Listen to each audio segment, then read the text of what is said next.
వీరాంజనేయులు విహారయాత్ర ఈ మూవీ ఇప్పుడు మనకు ఈటీవీ విన్ ఓటీటీలో స్ట్రీమింగ్ అవుతుంది. మరి ఈ మూవీ ఎలా ఉంది అనేది మన రివ్యూలో తెలుసుకుందాం. ఇక కథ విషయానికి వస్తే వీరాంజనేయులు బ్రహ్మానందం గారు ఒక రైల్వే ఉద్యోగి. 1962లో ఉద్యోగ విరమణ చేశాక తనకొచ్చిన డబ్బుతో గోవాలో ఒక ఇంటిని కొనుగోలు చేస్తాడు. ఆ ఇంటి పేరు హ్యాపీ హోమ్ అని పెడతాడు. మరి వీరాంజనేయులు చనిపోయిన తర్వాత ఆ ఇంటి బాధ్యత తనయుడు నాగేశ్వరరావు నరేష్ పై పడుతుంది. తను వైజాగ్ లో ఓ ప్రైవేట్ స్కూల్లో మ్యాథ్స్ టీచర్ గా పనిచేస్తుంటాడు. అయితే ఇంగ్లీష్ పరిజ్ఞానం సరిగ్గా లేని కారణంగా స్కూల్ యాజమాన్యం అతన్ని ఉద్యోగం నుంచి తీసేస్తుంది. మరోవైపు కుమార్తె సరయ్యకు ప్రేమించిన కుర్రాడితో పెళ్లి చేయాల్సి వస్తుంది. అప్పటికే ఉద్యోగం పోయి అయోమయంలో ఉన్న అతనికి పెళ్లికి డబ్బు ఎలా సర్దుబాటు చేయాలో అర్థం కాదు. సరిగ్గా అదే సమయంలో హ్యాపీ హోమ్ అమ్మితే 60 లక్షలు ఇస్తామని ఓ ఆఫర్ వస్తుంది. దీంతో నాగేశ్వరరావు ఫ్యామిలీ మొత్తాన్ని తీసుకుని కారులో గోవాకు పయనమవుతాడు. మరి ఈ యాత్ర ఎలా సాగింది, ఈ క్రమంలో ఆ కుటుంబానికి ఎదురైన సవాళ్లు ఏంటి, నాగేశ్వరరావు కొడుకు వీరుకు సరయు చేసుకోబోయే కుర్రాడికి ఉన్న గొడవేంటి, ఆఖరికి సరయు పెళ్ళైందా అని తెలియాలంటే ఈ సినిమా చూడాల్సిందే మనమైతే. ఇక ఓవరాల్ గా ఈ సినిమా ఎలా ఉంది అని చూసుకుంటే this is a good movie friends. ఈ సినిమా చూస్తున్నంతసేపు ఆహ్లాదకరంగా ఉంటుంది. ఓటీటీలోనే ఉంది కాబట్టి తప్పకుండా చూడాల్సిన మూవీనే ఇది. ఎందుకు ఈ మూవీ చూడాలి అనేది ఇన్ డెప్త్ రివ్యూలోకి వెళ్ళి తెలుసుకుందాం. దానికంటే ముందు ఫ్రెండ్స్, మన ఛానల్లో ఓటీటీలో రిలీజ్ అయ్యే సినిమాలు, అలాగే వెబ్ సిరీస్లు, అలాగే కొత్తగా థియేటర్లో విడుదలయ్యే సినిమాల గురించి రివ్యూలు అయితే వస్తుంటాయి మన ఛానల్లో. మరి తప్పకుండా వాటి రివ్యూస్ తెలుసుకోవాలంటే మన ఛానల్ని తప్పకుండా సబ్స్క్రైబ్ చేసుకోండి. సో ఇక ఈ మూవీ ఎలా ఉంది అనేది మన విశ్లేషణలో తెలుసుకుందాం. ఇది ఒక సగటు మధ్యతరగతి కుటుంబం కథ.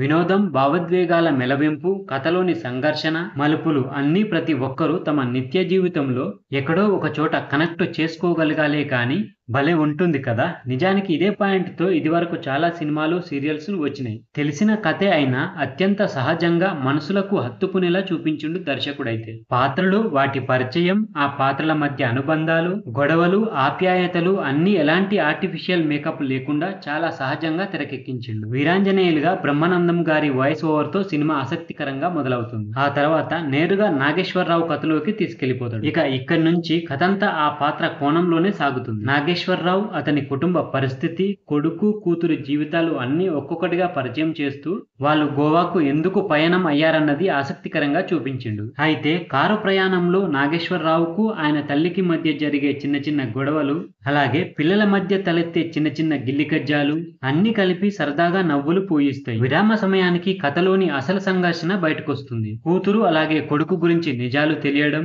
మరోవైపు తల్లి అనారోగ్యం పాలవడం కథను రసవత్తరంగా మారుస్తుంది. ఇక నుంచి సెకండ్ హాఫ్ అంతా భావోద్వేగాలతో నిండిన సన్నివేశాలతో ముందుకు సాగుతుంది.